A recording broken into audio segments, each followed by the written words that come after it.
Hi guys, आज हम class 12 एजी chemistry का टॉपिक पढ़ेंगे मृदा परिच्छेदिका।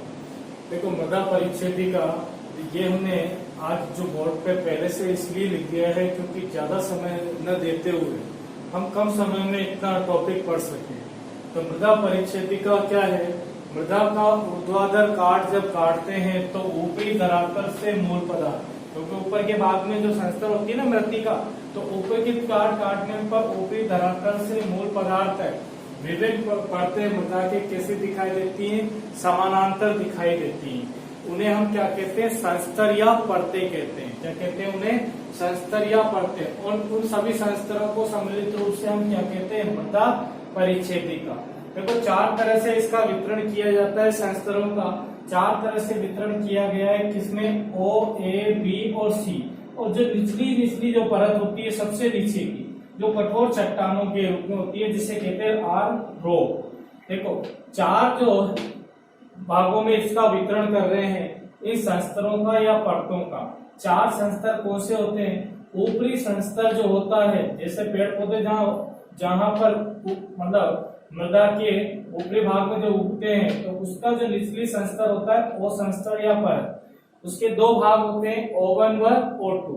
O1 भाग में अल्प विघटित कार्बनिक पदार्थ होते हैं। अल्प विघटित कार्बनिक पदार्थ का मतलब होता है जो कम, यदि बहुत कम मात्रा में जिनका अपघटन हो, तो अल्प विघटित कार्बनिक पदार्थ में क्या आ जाते हैं? ह्यूमस वगैरह सब चीजें आ जाती है, क्योंकि बिना सड़े गले पदार्थ जिन्हें हम किससे दे सकते हैं? नग्न आंखों से। कचरा वगैरह जो होता है, कचरा है, मलमूत्र है, सब कहाँ उपस्थित होते हैं? कार्बनिक पदार्थ के रूप में जो ह्यूमस का निर्माण करते हैं, तो वो बिना सड़े गले पदार्थ नग्न आंखों से देख सकते हैं। दूसरा होता है O2 परत, O2 संस्तर। देखो, O संस्तर की दूसरी परत कौन सी? O2, जो पूर्ण रूप से क्या हो जाती है? विघटित कार्बनिक पदार्थ के रूप में होती है। और ये किसके द्वारा निर्मित होती है? पादप और जंतु के अवशेषों से, जिन्हें हम नग्न आंखों से पहचान नहीं सकते। यानी नग्न आंखों से उन्हें हम देख नहीं सकते हैं या पहचान नहीं पाते हैं। वो होती हैं पूर्ण रूप से विघटित कार्बनिक पदार्थ, जो किस फॉर्म में आ जाती है? एकदम या तो बिखरे हुए रूप में, या यूं कह सकते हैं लिक्विड फॉर्म में आ जाती है, तरल रूप में। तो वो पूर्ण रूप से विघटित कार्बनिक पदार्थ O2 संस्तर में होते हैं। दूसरी परत आती है या दूसरा संस्तर आता है ए संस्तर, जो सबसे ऊपरी खनिज परत के रूप में होता है। O के निचली वाली परत या संस्तर है, लेकिन सबसे ऊपरी खनिज परत के रूप में जानी जाती है। इसके तीन भाग होते हैं या तीन उपस्तर होते हैं। परतों का जो अगला जो डिवीजन अगर करें तो किसमें करते हैं? उप परतों के रूप में। A1, A2, A3। A1 होती है ह्यूमस युक्त खनिज पदार्थ, क्योंकि ह्यूमस कहां से आएंगे? O से, O परत से आएंगे, जो पूर्ण रूप से विघटित कार्बनिक पदार्थ है। तो ह्यूमस युक्त खनिज पदार्थ गहरे रंग के होते हैं, गहरे काले रंग के होते हैं। A2 निक्षारित संस्तर होता है, जो मृतिका, आयरन ऑक्साइड, फेरिक ऑक्साइड कह सकते हैं इसको, और एल्यूमिनियम ऑक्साइड का निक्षालन कहाँ करते हैं? ये निचली परत में करते हैं। A3 परिवर्तनीय संस्तर होती है। परिवर्तनीय संस्तर का मतलब जिसमें कि संस्तर या परतों का रूप बदलता रहता है, यानी ए संस्तर के सारे गुण इसमें मौजूद होते हैं। इसमें A3 में ए संस्तर जो सबसे ऊपरी खनिज परत है, उसके सारे गुण किसमें मौजूद होते हैं? परिवर्तनशील संस्तर में। अगली परत आती है O और A के नीचे वाली परत, जिसे B संस्तर कहते हैं। B संस्तर भी तीन भागों में विभाजित होती है या तीन भागों में बढ़ती है। तीन भाग उसके या तीन उपस्तर कौन से? B1, B2, B3। B1 परिवर्तनशील संस्तर होता है, जिसमें B संस्तर के या B परत के गुणों की अधिकता होती है। B2 निक्षेपित या संचय स्तर होता है। B2 क्या होता है? निक्षेपित या संचय, यानी स्टोर करने वाला। जो परिवर्तनशील संस्तर है, उसके निचले वाला भाग संचय परत के रूप में या निक्षेपित संस्तर के रूप में होता है, अर्थात ये पदार्थों को क्या कर देता है? जमा करता है। कौन से पदार्थ? जो कि ए वाले परत से आते हैं, यानी मृतिका, आयरन ऑक्साइड, एल्यूमिना ऑक्साइड, जो यहाँ से निक्षालित हुई है इससे ए संस्तर से, तो उन निक्षालित होकर कहाँ इकट्ठे हो जाती है? वो B2 परत में। B3 परत अंतर्वर्ती संस्तर कहलाती है, यानी इंटर फॉर्म में इनमें कन्वर्जन होता है। अंतर्वर्ती संस्तर यानी बी और सी संस्तर के बीच की परत, बी और सी के मध्य की परत होती है ये, इस वजह से इसको अंतर्वर्ती संस्तर भी कहते हैं। देखो, अगली जो संस्तर या परत कौन सी है? सी संस्तर। सी संस्तर में या परत में अपक्षयित मूल पदार्थ आते हैं। यानी अपक्षयित मूल पदार्थ कौन से? जो कम विघटित होते हैं। कम विघटित पेतक पदार्थों से सी संस्तर या सी परत का निर्माण होता है और इसके लास्ट में जो निचली परत होती है वो होती है आर यानी रोक। ये रोक कितनी सबसे निचली परत जो कठोर चट्टानों के रोक किसे कहते हैं? चट्टानों। देखो अंतर्वर्ती संस्तर किसको कहा हमने? अंतर्वर्ती संस्तर B3 को, जो बी और सी के मध्य की, बी और सी के मध्य की क्या होती है? परत होती है या संस्तर होती है। निक्षालित संस्तर कौन से हैं? ए में, क्योंकि निक्षालन इसी में हुआ है। A2 में हमने देखा ना निक्षालित संस्तर जो मृत्तिका, आयरन ऑक्साइड, एल्यूमिना ऑक्साइड का निक्षालन कहाँ करती है? निचली परतों में करती है। और ये पूरा जो भाग होता है क्या कहलाता है? मृदा सोलम कहलाता है। तो इस तरह से मृदा परिच्छेदिका के संस्तरों का हम 4 भागों में वितरण कर पाते हैं। तो मृदा का क्या करा हमने? ऊर्ध्वाधर काट काटा। तो ऊर्ध्वाधर काट जब काटते हैं तो ऊर्ध्वाधर यानी खड़े रूप में, तो काट काटने पर ऊपरी जो धरातल है यानी ऊपरी जो सतह है उससे मूल पदार्थ तक विभिन्न परतें इस तरह से मृदा के कैसे दिखाई देती है? समानांतर दिखाई देती है। और ये समानांतर जो दिखाई दे रहे हैं इन्हीं को हम क्या कह रहे हैं? परत या संस्तर कह रहे हैं। और इन सभी संस्तरों को ही मूल रूप से क्या कहा जाता है? सम्मिलित रूप में मृदा परिच्छेदिका कहा जाता है। तो ये मृदा परिच्छेदिका वाला टॉपिक हमने यहाँ क्लियर किया। नेक्स्ट इसके बाद अगला टॉपिक आता है मृदा निर्माण प्रक्रम या मृदा निर्माण प्रक्रिया। तो इसको आप नोट कर लेना। अगला टॉपिक कौन सा है? मृदा निर्माण प्रक्रम।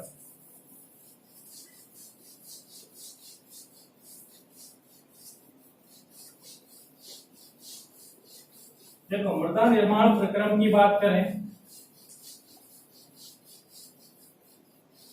तो मृदा निर्माण प्रक्रम जो होता है 2 तरह से होता है। मृदा निर्माण प्रक्रम या प्रक्रिया प्रोसेस हो रही है। मृदा का निर्माण किन प्रोसेस से होता है? देखो 2 तरह से होता है, 2 प्रकार से। एक तो होता है विशिष्ट रूप में और एक होता है प्राथमिक प्रक्रम के रूप में। 2 प्रकार से इसका निर्माण करते हैं। नंबर 1 प्राथमिक प्रक्रम के रूप में और दूसरा विशिष्ट प्रक्रम के रूप में।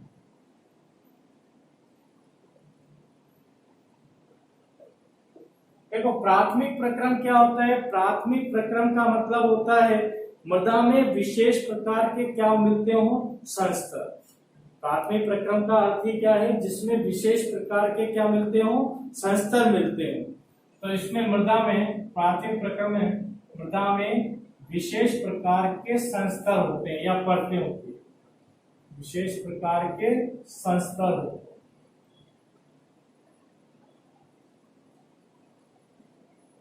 प्राथमिक परत या प्रक्रिया, प्राथमिक प्रक्रिया या प्राथमिक प्रक्रम में विशेष प्रकार की क्या पाई जाती है? परतें या संस्तर मौजूद होती है। और जबकि विशिष्ट प्रक्रिया की बात करें तो इसमें मृदा परिच्छेदिका का क्या होता है? विकास। अभी हम पढ़ चुके हैं मृदा परिच्छेदिका, मृदा का ऊर्ध्वाधर काटने पर जो परतें हमें समांतर रूप में नजर आती हैं उनको क्या कहते हैं? मृदा परिच्छेदिका। तो इसका यहाँ पर क्या होता है? विशिष्ट प्रक्रिया में विकास होता है। तो 2 तरह की यह प्रोसेस है जो मृदा का निर्माण करती है और इन दोनों प्रोसेस को हम कहते क्या है? पेडोजेनिक प्रक्रम। इनको पेडोजेनिक प्रक्रिया भी कहते हैं। तो स्टार लगा के यहाँ लिख लो, इनको पेडोजेनिक प्रक्रिया भी कहते हैं। पेडोजेनिक का मतलब ही क्या है? मृदा निर्माण। इनको पेडोजेनिक प्रक्रम भी कहते हैं या प्रक्रिया भी कहते हैं। ऐसे प्रक्रिया भी कहते हैं। तो प्राथमिक और विशिष्ट जो प्रक्रम है जिसमें विशेष प्रकार के संस्तर मौजूद होते हैं और मृदा परिच्छेदिका का जो विकास करते हैं, तो ये प्रक्रिया क्या कहलाती है? पेडोजेनिक प्रक्रिया कहलाती है। देखो इसमें कई तरह की स्टेप या कई तरह के पद काम में आते हैं। देखो होमिफिकेशन आता है, निक्षालन आता है, निक्षेपण आता है, उसके बाद पोरजोलीकरण आता है, लेटराइजेशन आता है, कैल्सीकरण, कैल्सीकरण के बाद डीकैल्सीकरण किया जाता है, फिर लवणीकरण करते हैं, फिर उसके बाद उसका पेडोटर्बेशन किया जाता है। तो कुल 9 पद होते हैं जिनके द्वारा हम क्या करते हैं, इस प्रक्रिया को, मृदा निर्माण की प्रक्रिया को समझते हैं। तो लिख लेना, इन प्रक्रियाओं में कौन सी प्रक्रिया, प्राथमिक और विशेष जो प्रक्रिया है जिनको क्या कह रहे हैं हम, पेडोजेनी, इन प्रक्रियाओं में निम्न पद प्रयुक्त होते हैं या निम्न पद काम आते हैं। निम्न पदों में सबसे पहला पद कौन सा पढ़ते हैं, होमिफिकेशन। होमिफिकेशन, देखो होमिफिकेशन का मतलब क्या होता है, हुमरस का बनना। होमिफिकेशन का मतलब क्या है, हुमरस का बनना। तो मृदा कार्बनिक पदार्थों का जो विच्छेदन होता है, मृदा कार्बनिक पदार्थ क्या हो जाती है, जब विघटित होती है या विच्छेदित होती है या टूटती है, तो उनके विच्छेदन और उनके बनने से मृदा कार्बनिक पदार्थों का क्या हो, विच्छेदन हो या उनका बनना हो, उस प्रक्रिया को ही क्या कहते हैं, ह्यूमिनिफिकेशन कहते हैं। तो ह्यूमिफिकेशन में लिखो, मृदा कार्बनिक पदार्थों का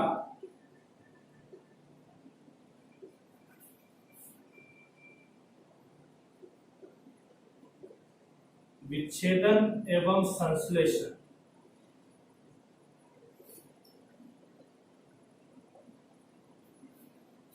ह्यूमिफिकेशन कहलाता है। ह्यूमिफिकेशन कहलाता है। तो पहले तो हम क्या बनाएंगे, ह्यूमस बनाएंगे। तो वो ह्यूमस तैयार होगा मृदा कार्बनिक पदार्थों के अपघटन और उसके संश्लेषण द्वारा जो प्रक्रिया होगी वो होमिफिकेशन की होगी। सेकंड पद जो काम में लिया जाता है उसका क्या किया जाता है, इवोल्यूशन किया जाता है, यानी निक्षालन किया जाता है। देखो निक्षालन करेंगे तो निक्षालन किनका करेंगे, ये जो ह्यूमस पदार्थ है जो निर्मित होंगे उनका निक्षालन करा जाएगा। तो मृदा की जो ऊपरी सतह है तो उनके अवयवों का क्या करेंगे, अंतःस्राव द्वारा निचली सतहों में आना। अंतःस्राव होगा ऊपरी सतह से, जैसे निचली सतह में आएंगे तो अंतःस्राव द्वारा कहाँ आएंगे, निचली सतह में, तो उसी को क्या कहा जाता है, निक्षालन। तो लिख लेना इसमें, मृदा के ऊपरी सतह, ऊपरी सतह जो ऊपरी सरफेस है तो उसके अवयवों का, ऊपरी सतह के अवयवों का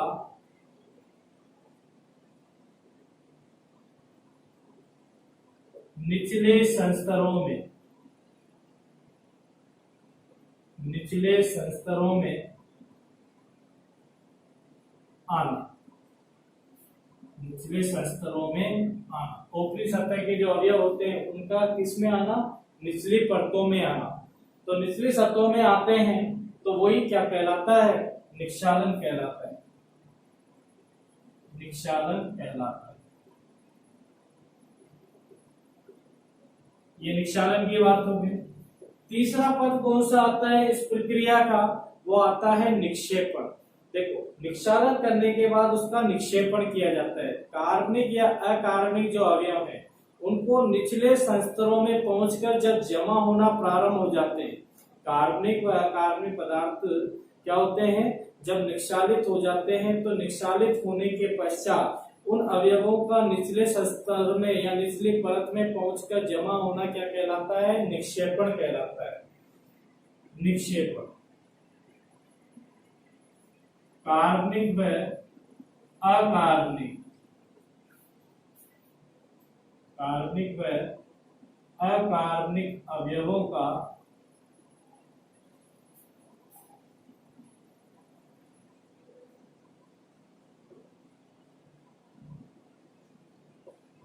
निचले संस्तरों में जमा होना, कार्बनिक अवयवों का क्या होता है, निचले संस्तरों में पहुंचकर जमा होना, निचले संस्तरों में पहुंचकर जमा होना निक्षेपण कहलाता है।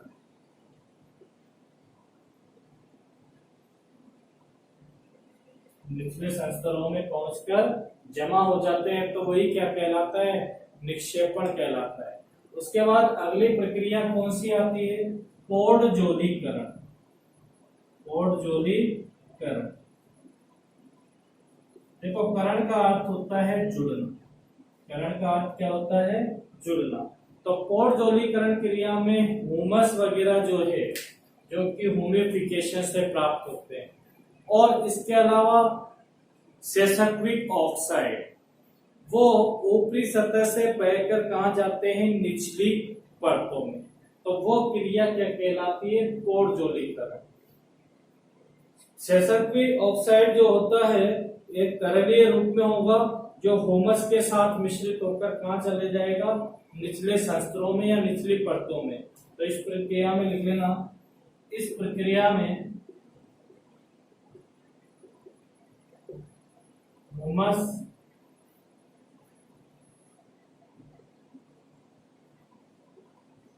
व सेसक्विक ऑक्साइड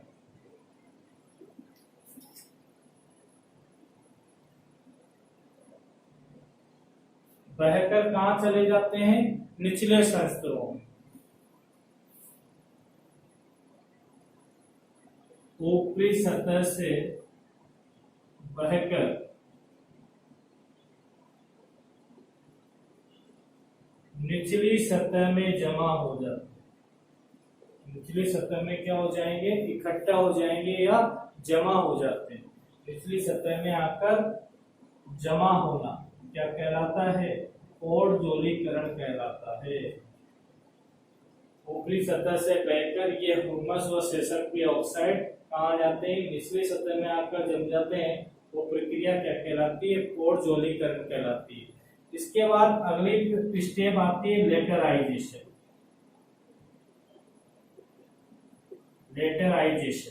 लेटराइजेशन जो है, इसमें भी एशियन वर्ड आ रहा है, जेशन, यानी जेशन इंग्लिश से वर्ड है ये। लेटराइजेशन क्या है, इंग्लिश वर्ड। तो इस प्रक्रिया में जो चट्टाने हैं लेटराइट रूप में होती है, तो इसमें आयरन आता है, एल्यूमिनियम आता है, जो ऊपरी परत से कहा जाता है, ऊपरी परत में तो आयरन और एल्यूमिनियम को रहने देता है, और निचली परत में क्या पहुंचा देता है, सिलिका को नीचे के परतों में पहुंचा देता है या निचली परत में चला जाता है। तो वो प्रक्रिया क्या कहलाती है, उसकी वो स्टेप लेटराइजेशन कहलाती है। तो इसके बारे में लिख लेना, इस प्रक्रिया में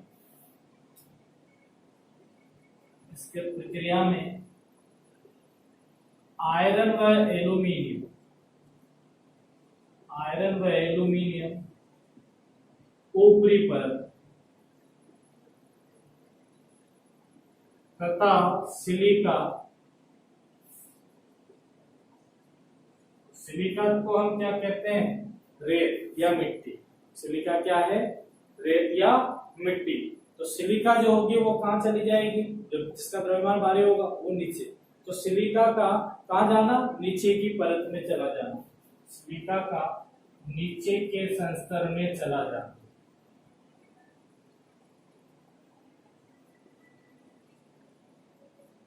क्या कहलाता है, लेटराइजेशन कहलाता है। क्या कहलाता है वो, लेटराइजेशन कहलाता है। लेटराइजेशन क्या है, या लेटराइजेशन भी कह सकते हैं, लेटराइजेशन या लेटराइजेशन भी कह सकते हैं। देखो अगली जो प्रक्रिया आती है, इसके बाद अगला स्टेप आता है, 5 स्टेप पढ़ चुके हैं, कुल 9 पदों में यह प्रक्रिया कंप्लीट होती है मृदा निर्माण की। तो अगली स्टेप कौन सी आती है, छठा पद। छठे पद में क्या आता है, कैल्सीकरण। कैल्सीकरण करने का मतलब है मृदा की जो ऊपरी परत है, ऊपरी परत में कैल्शियम कार्बोनेट का क्या होता है, संचालन या अवक्षेपण। कैल्शियम कार्बोनेट या तो संचलित हो जाएगी या वो नीचे की सतह पर आकर जमा हो जाएगी। तो ऊपरी सतह में कैल्शियम कार्बोनेट का संचालन संचलन या अवक्षेपण की जो प्रक्रिया है उसे क्या कहते हैं, कैल्सीकरण कहते हैं। तो नेक्स्ट प्रोसेस है कैल्सीकरण। मृदा के ऊपरी संस्तर में, मृदा की जो ऊपरी परत है तो उसमें कैल्शियम कार्बोनेट का क्या होगा, संचलन। ऊपरी परत में कैल्शियम कार्बोनेट के संचलन या अवक्षेपण, कैल्शियम कार्बोनेट के संचलन या अवक्षेपण। अवक्षेपण का अर्थ होता है जमना, यानी पदार्थ कहाँ आ जाए, निचली सतह पर आकर जमा हो जाए। तो अवक्षेपण की प्रक्रिया को क्या कहते हैं, कैल्सीकरण कहते हैं। की प्रक्रिया को कैल्सीकरण कहते हैं।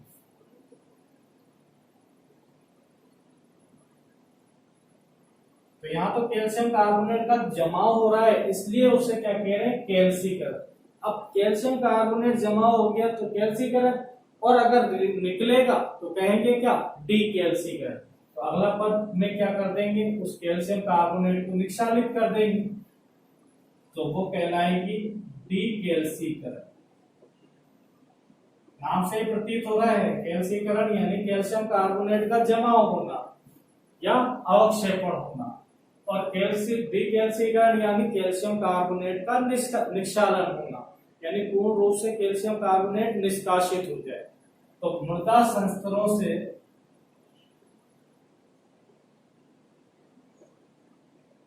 किसका निष्कासन हो जाए, मृदा परतों से कैल्शियम कार्बोनेट का पूर्ण रूप से निष्कासित होना,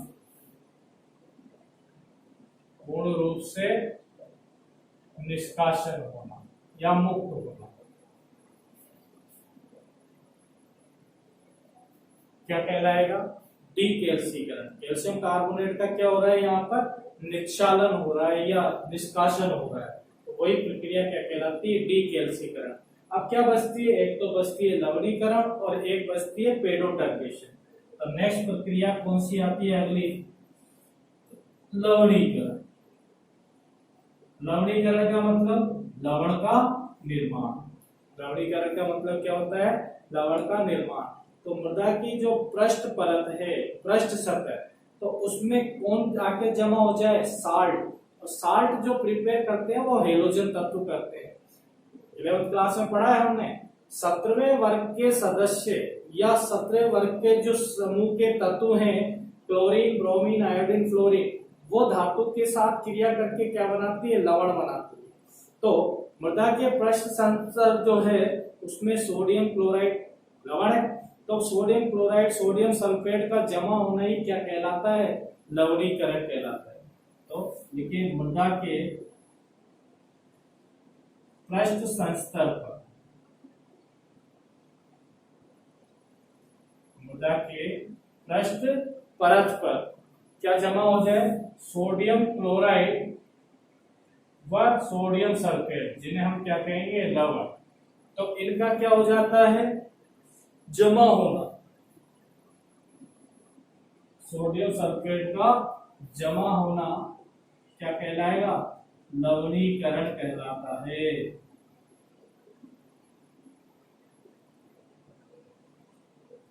और लास्ट पद कौन सा आता है, पेडोटर्बेशन।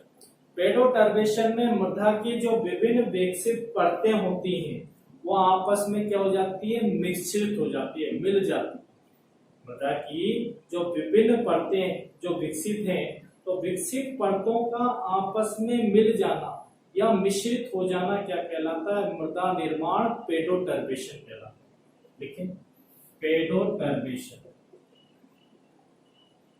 टर्बेशन,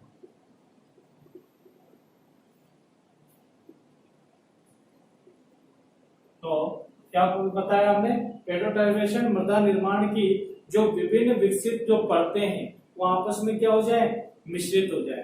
तो देखिए मृदा के विभिन्न विकसित संस्तरों का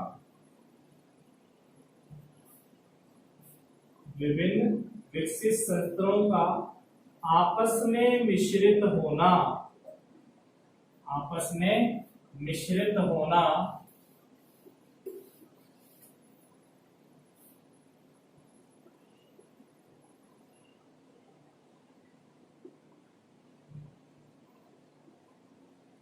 क्या कहलाएगा? पेडोटर्बेशन। मृदा निर्माण पेडोटर्बेशन कहलाता है। मृदा निर्माण पेडोटर्बेशन कहलाता है।